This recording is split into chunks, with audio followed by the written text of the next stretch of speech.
महापुराण ब्रह्मा का हंस रूप तथा विष्णु द्वारा वराह रूप धारण का कारण ब्रह्मांड उत्पत्ति कथन।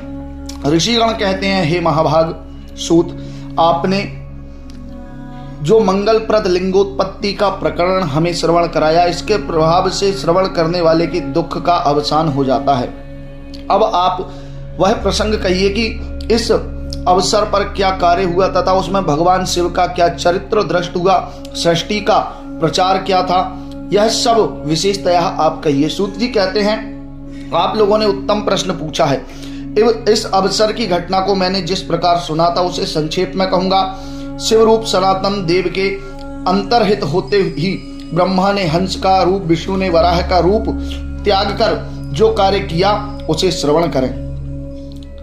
ऋषिगण कहते हैं, हे सूत, पहले आप हमारा यह संशय निवृत्त करें कि किस निमित्त से ब्रह्मा तथा विष्णु ने अन्य प्रकार का रूप त्याग करके हंस तथा वराह रूप धारण किया, उसका कारण कहिए। ऋषिगण का कथन सुनकर पौराणिक सूत जी कहने लगे, हंस आकाश में केवल स्थिरता से उड़ता है, ऐसा ही नहीं है, अपितु हंस जल में मिले दूध को अलग कर देता है। इसीलिए विधाता ने जगत में मिश्रित रूपेण अज्ञान तथा ज्ञान विद्या दोनों के तत्व विवेक के निमित्त हंस रूप धारण किया।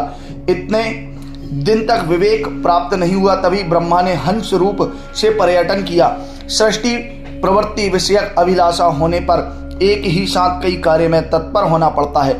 ऐसी अवस्था में तत्व ज्ञान किस प्रकार उत्पन्न होगा, यही विचार करके वराह संज्ञक कल्प को प्रसिद्ध करने के लिए विष्णु ने वराह रूप धारण किया।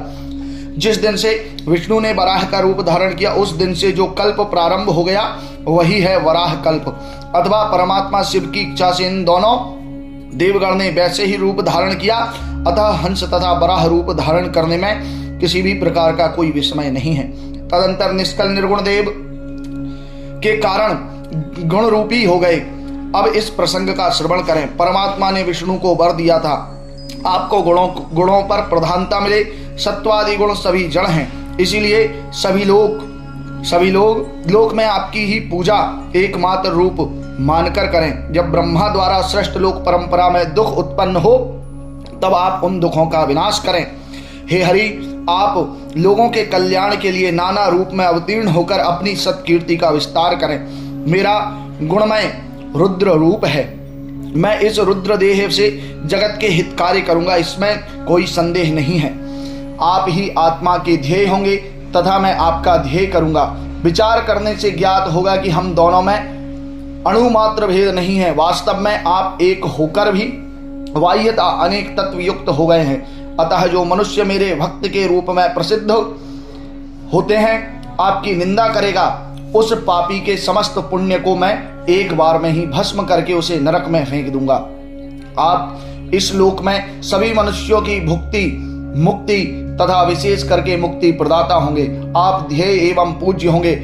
सब आपके निग्रह तथा अनुग्रह का पालन करेंगे। परमेश्वर ने इस प्रकार विष्णु को वर देकर ब्रह्मा का हाथ पकड़कर पुनः विष्णु से कहा, सर्वथा दुख में सहायक रहिए। आप देवगण के सर्वाध्यक्ष, मुक्ति एवं भुक्तिप्रद श्रेष्ठ होकर सर्वदा सबके कार्य साधक रहिए। आप मेरी आज्ञा से सबके प्राण हो। जो आपका आश्रित हो उसे मेरा आश्रित जाने। जो मुझे तथा विष्णु रुद्रमय भेद दर्शन करता है वह निश्चित रूप से नरकगामी होगा। जब तक ब्रह्मा की 100 वर्ष की आयु पूर्ण नहीं होती, तब तक आप भी इस रूप का दर्शन करिए। जब चारों युग एक बार बीत जाएं तथा ऐसा 1000 बार हो, वह ब्रह्मा का एक दिन है। ऐसी ही 1000 चतुर्युगी उनकी रात्रि होगी। पक्ष मास वर्ष का परिमाण भी इसी के अनुसार होगा। तब तक आप विधिवत गुण की सहायता से सृष्टि कार्य करिए। आप गुणों में सर्वश्रेष्ठ हैं, आप सत्वात्मा हैं, पुरुषोत्तम हैं। हरि ने यह परमेश्वर वचन सुनकर अत्यंत सुप्रसन्न होकर शंकर से ऐसा ही हो कहा। वे शंकर प्रिय करने की कामना से कहने लगे। श्री हरि कहते हैं, हे कृपा सिंधु जगतपति शंकर, मेरा निवेदन श्रवण करिए। मैं आपकी आज्ञा से यह सब करूंगा। मैं सर्वदा आपके ध्यान में निरत रहूंगा, मैं व्यतिक्रम नहीं होऊंगा। मैं आप से ही पूर्व काल में समस्त सामर्थ्य पाया है। हे परमात्मन, कभी क्षण मात्र के लिए भी आपका ध्यान मेरे चित्त से दूर ना हो। जो मेरे नित्य भक्त होकर भी आपकी निंदा करेंगे मैं उनको अवश्य नरक में भेज दूंगा। जो आपके भक्त हैं वे मेरी भक्त रूपेण गिने जाएंगे। जो यह तत्व जानते हैं उनके लिए मुक्ति दुर्लभ नहीं है। आपने निसंदेह मेरी महिमा को बढ़ाया है। यदि कदाचित मेरे द्वारा आपकी अवज्ञा हो जाए आप वह क्षमा करिएगा। तदंतर शंभु ने यह विनय वाक्य का श्रवण करके कहा, मैं आपकी अवज्ञा क्षमा करूंगा। सर्व कल्याणकारी शंभु यह कहकर अंतर्निहित हो गए। महादेव के अंतर्निहित हो जाने पर लोक पितामह ब्रह्मा उनके वचन का प्रतिपालन करने के निमित्त सन्नद्ध हो गए। उन्होंने विष्णु को प्रणाम किया। ब्रह्मा ने विष्णु से ज्ञान लाभ पाकर परम आनंद अनुभव करके सृष्टि की अभिलाषा किया। तब उस समय से विष्णु भी अंतर्निहित हो गए। उन्होंने पहले जल की सृष्टि किया तथा उसमें एक अंजलि वीर्य निक्षेप किया।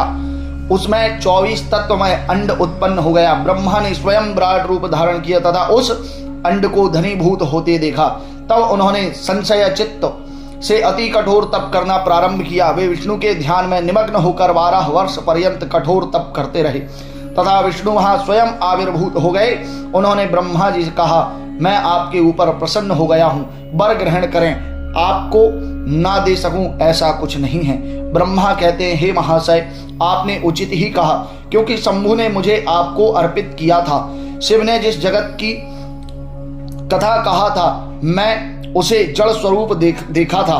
अतः आप इस जगत के प्राण रूप होकर आज से इसमें चैतन्य संचार कीजिए। ब्रह्मा के यह कहने पर विष्णु ने महादेव की आज्ञा का पालन करते हुए अनंत रूपेण उस अंड में प्रवेश किया। तब वे सहस्र शीर्षा, सहस्र नेत्र, सहस्र चरण युक्त एक पुरुषाकार रूपी हो गए। उन्होंने सर्वतोभावेन भूमि का स्पर्श किया तथा उस अंड में व्याप्त हो गए। 5वां अध्याय संपूर्ण हुआ।